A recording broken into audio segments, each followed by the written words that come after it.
Today I'm going to show you how to use my inspiration kits.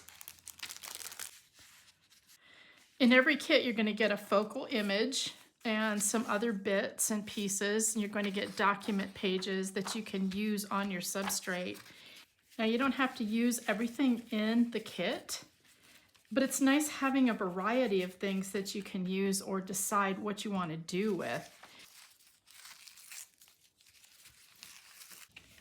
So I auditioned the pieces and I decided I really liked the little lace bit here as a background, almost like a little, like a curtain.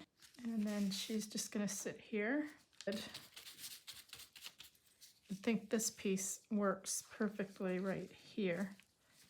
And I will probably cut off the ribbon.